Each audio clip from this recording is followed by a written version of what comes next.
Hi, welcome to Bright Hope Creations. I'm Kara, and today the squirrels are going nuts for some nuts, and we're using the Peekaboo pop-up to do it. So we're using Simply Celebrate Fall, Simply Fall Sentiments, Let's Go Nuts, Fantastic Friends, the Slimline Cloudy Stencils and Grassy Hillside Stencils, Picket Fence Border, and the Peekaboo pop-up set. And so I'm using some Bristol Smooth cardstock. So I cut one with the score lines on the left, and then I cut another one with the score lines on the right, and cut that down with the stitched hillside that's included with the set. I also cut out some clouds that are also included. I cut one of the three mechanisms, but I'll show you that later. And I have a canned pumpkin rectangle for the back. All right, well, I'm going to start by ink blending on my Bristol Smooth cardstock. And that's why I use Bristol Smooth cardstock, because it's easy to blend. We can call these some rich fall colors, or we could call them my mother's kitchen in the 70s. But we're going to start out with some forest moss. And I like this long slimline grassy border because it goes all the way across. And I thought I was going to just have grass down below and then go on with some dirt above, but I decided the whole thing should be grass. And so I really didn't need to protect that bottom grass from the above part, but it actually kept it pretty crisp that way.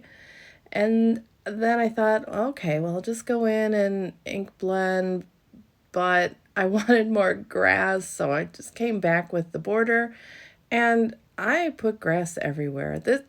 This actually was a little bit too much for me, a little garish, but you'll see in the end, I change it up a bit, and also you don't see much of it because we'll have a picket fence border in front of it and all the little pieces. So actually it turned out quite nice for a background. It just gave a lot of texture for the background. All right, set that aside and onto the larger piece. This I wanted a nice fall sunset. So I wanted it light at the top with the yellow. So that's mustard seed at the top. And then I'm going opposite what I normally do when I make clouds. Usually I go from the bottom up, but today I started at the top, so I just went with it. My next layer was spiced marmalade, and then onto rusty hinge, just finding a different part of the cloud line to use. And then I'm keeping this background pretty solid, so I'm coming back in with the yellow. I don't want my clouds to have too much white at the top.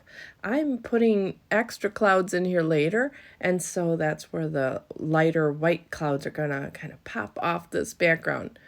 All right, a little more rusty hinge there, a little darker, and then onto the aged mahogany, blending that up into the next clouds.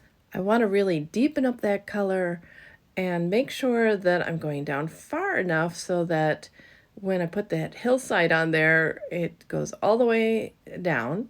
Put a little orange at the top for the clouds to kind of have that highlight, and then more of that aged mahogany. All right, so I have that background. It looks like evening in the fall, maybe about 4 o'clock. Here are those white clouds. You see they really pop off that background. So I want to shade them on the bottom portion so that the sun is reflecting off that part. So they'll just have some white at the top. And that's kind of how they'll look up there. So it's time to stamp out all the images that are going to be on this card. I'm using Lawn Fawn's Jet Black ink. It is Copic friendly, and I'm going to be using Copic markers today. Ink up all the images, and I'll stamp those down on some white cardstock. This is not that Bristol cardstock. That Bristol cardstock is great for blending, but not so great for Copic blending. So I'm just using some Lawn Fawn 80-pound cardstock for that. So I've got my squirrels, and they are going to just be E30s. So this is the E31, finding those shadows. I'm coloring them in with a lighter color to decide where those shadows are. Once I'm happy with that, I'm coming in with my darkest color now to get those shadows really put in there.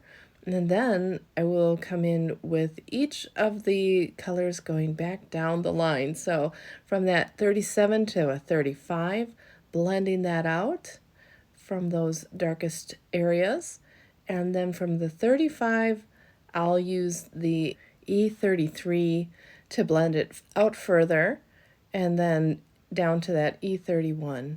I'm just showing one squirrel today because I colored them pretty much the same throughout with all of the squirrels, but some of them have lighter tummies than others, you'll see. But for the most part, my squirrels all stayed the same. I like giving them that white or light tummy, but sometimes I get a little enthusiastic with my Copic blending and they just end up with brown. It's just the way it is. So here he is trying to get light. No, there he, no, I blended it in. So he gets a brown tummy, but on some of them I refrain. You'll see that later. Now that I have it nicely blended, I want to add back in some of the dark shadows. So picking up that E33 to bring in a little bit more texture and a little more depth. But then I will also bring in the darkest one, the E37, and pick up the really dark spots, just adding a small amount in those areas again so that you can see the difference there. All right, those acorns are an E81 and 84 and an 87. There it is, 87 for the main acorn, the nut part, and then the caps are going to be in the E-teens. So it's a real contrast there. I looked up acorns and I thought, well, there's such a variety. You can have kind of a greenish top and a reddish brown nut, but this greenish brown nut and reddish brown top also works. And so there's lots of ways you could do this. I decided to keep them consistent throughout and put a little bit of that E11 onto the green. I thought I kind of toned it down a bit. All right, onto those leaves, and I'm using the same sort of colors that I see in my distress inks that I used. So a YG91 and 95 for those green leaves. So they are more of an olive color. And there's that YG97 to darken things up. Some yellow leaves with the Y13, Y15, and a Y17.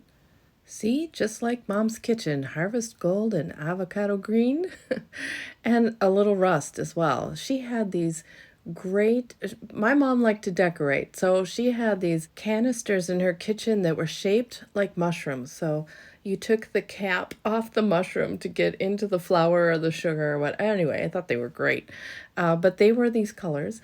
Well, I used the YR04 and 68 for those orange ones, the brighter ones. And then for the more muted orange ones are the YR24 and 27. And some of these leaves are going to have some red on them. So with an R02 and an R05 to give a little bit of redness to them. Now, once we passed into the 80s, all of this went away. But yeah, we kind of brought in the powder blue and the mauve. But, I don't know. I don't think we do that as much today or in the decades following that they had these certain colors of the decade. But yeah, I miss those mushroom canisters. I wonder where they are now. Well, onto these pumpkins. You can see I already colored up the branches and some more acorns, but my pumpkins are starting out with the YR04, 18, and 24, and 27, and all of these pumpkins are some variation or other of that combination of those four colors. So some brighter with the 04 and 18, and some of the duller brownish orange with the 20s. I wasn't sure how much I wanted, so I created 3 sheets of those. with the branches and leaves and such. And now I'm going to cut those all out with the coordinating dies.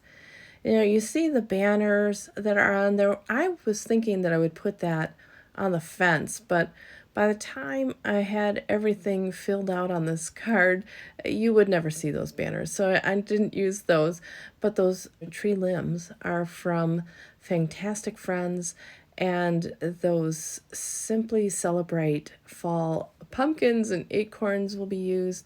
Cut it all out. Look at it all. I mean, how fun. And now some of those I'm certainly not going to use, so I will put those in a little mini Ziploc bag and tuck them in the pouch that I have that stamp set in.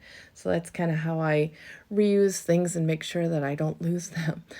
The little wagon and scarf are going to reflect that aged mahogany color that I used in the background.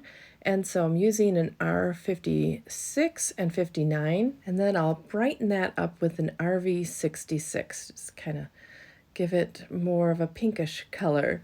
The fence is shaded with a W3, so a warm gray, and that way it'll have some depth to it. And now that everything's ready to go, I'm going to address that grass. I felt like it was just a little too dull, so I sprayed it down to lighten it up a bit, and now I'm going to take some Mowed Lawn Distress ink and ink blend on top of the whole thing. That'll brighten it up just a bit, but still keep the same color, or the avocado color that I'm looking for. It's just not as dull. So now I can put my card together, and I'm going to start by finding those score lines on the main piece, the back piece, and I'm folding them like a Z fold, so forward and then back. And then for the grass portion of it, I'm going to fold it the opposite way. That way the two sides will meet up with each other, and it will be easy to see once I start gluing them down. All right, now there is a mechanism that will send my little squirrel flying in the air, and so I want to put that together next. There are 3 different mechanisms. The one I'm using has 2 score lines, so I'm going to fold both of those towards each other. So it'll kind of look like a trapezoid there. Now I want to get my panel ready, so I'm going to glue down one side, the side that I'm going to attach the mechanism to. And so I have my jumbo glue tube there, and gluing down just the one edge. I'll open that up, and before I ink blend this little mechanism, I want to see where I want it. So there's that little triangle there, and that's the only thing that's going to be attached. I'm going to use some adhesive to temporarily put that down so I can see where I'd like it. And the way this gets set up is that that little triangle will be glued down or adhered, and the other 2 sides are parallel with the score lines. Putting my little squirrel on the end of that mechanism, and yeah, I'm really happy with where that is. So if he had a tree limb to come up to, he could reach that just fine. All right, so I'm going to take all of that off, and I'm going to ink blend it to match my background. So using those same colors, so I used whatever was on my brush, and now I'm using some spice marmalade and a little bit of mustard seed, and I'll put some aged mahogany on the bottom there. So it's got the full gamut of the background with it. But it's not really going to be so noticeable, because all you're going to be looking at is that squirrel hopping up to the tree in order to get his nut. All right, so putting a little bit of glue on that one little triangle and putting it back into the space where I had it. So between those 2 score lines, now I can attach my squirrel, and he's ready to go on up. Fold that back over, and I will make sure he still goes where he's supposed to. Of course he is. He's right where he needs to be. So I can glue the other side of the grass onto the back. So I'll fold that in to get that lined up just right. and glue that on, and he's ready to go. All right, on the back of this, I'm going to put a canned pumpkin cardstock panel, and that's where I'll write my message. So you could attach this to a regular 4¼ by 5½ inch note card, but I'm just going to write on the back. And I had, canned pumpkin, because that just screams fall in Lawn Fawn world to me, to use canned pumpkin. All right, well, now I want to put on my little fence on the front, but I would need to score those picket parts right where the score lines are. So I made a little mark with my fingernail and then score it with my scoreboard. And now it will fold right where I need it to fold. Now, sometimes when things are folding back and forth like that, it's helpful to just cut it instead, so that it doesn't have that extra bulk kind of making it move a little funny. So after I glued and trimmed it up, I just decided to make a couple of cuts right at that one seam so that it moved freely. Now that the fence is ready, I'm going to arrange all of my little pieces, and I'm starting with this great line of pumpkins there. And here's my wagon, and I'll put some piles of leaves in the background and a few acorns down in the front. Just finding how I want to arrange everything so that I've got a great scene going on here. Lots going on. Glue some acorns into the wagon, and this little squirrel's going to be pulling that wagon. And then I'm going to create kind of a tree up here that's off screen, off the card, with some different limbs. Just kind of make it look like there's branches there, and make sure that I can put some nuts on there for that one squirrel to leap up to get. And now this squirrel's going to be sleeping in a tree on the other side of the card. He already has a few nuts in hand, so he's pretty satisfied. I'll trim up those acorns on the edge there, and then put on the little pieces in the background. I'll add in a little rake, and then I'll open it up and see where that squirrel comes up to put those tree limbs in. So I'm going to glue those on and make sure that he can actually reach those nuts. And once I have those tree limbs put in, I want to put some clouds, tuck those behind the tree limbs. So here's a larger cloud, and then another one I'll tuck behind that. I want to make sure that as I add things to the background that he's not going to get stuck, and he doesn't, but that is something I want to make sure that he's far enough out that he's not going to go behind the clouds. All right, get some nuts up in there for him. I don't know why I'm getting all excited about him reaching those nuts. We have squirrels in our backyard, and they're not looking for nuts. They're all over our bird feeders, so they get a little crazy. They are like acrobats, just jumping and leaping and able to put themselves in all kinds of positions to get into that bird feeder. All right, and the fun thing too about this setup is that you can tuck things into that little corner. So I'm going to add some extra acorns and leaves, and of course that cute little squirrel, he just sits nicely tucked into that edge. There's a baby squirrel on those nuts in the wagon, and then another squirrel in the front. I added a few more leaves and acorns, and now it's time for the sentiment. And I'm going to put that on the back of the card, so it's going to be at the top of whatever I write. The first part of the sentiment comes from Simply Fall Sentiments, and it's when things get a little nutty. And then the second part of the sentiment are pieces from Let's Go Nuts, and that's going to say, I'm here for you. So when things get a little nutty, I'm here for you. And I'm just going to line them up. The nice thing about Lawn Fawn sentiments and all their letters is that they're on rectangles, so they bump up nice and give good spacing when you edge them together. So that's what I did. I placed them in my MISTI, and now I will stamp them out with some jet black ink. And here we go. There's there's the sentiment for the back of the card.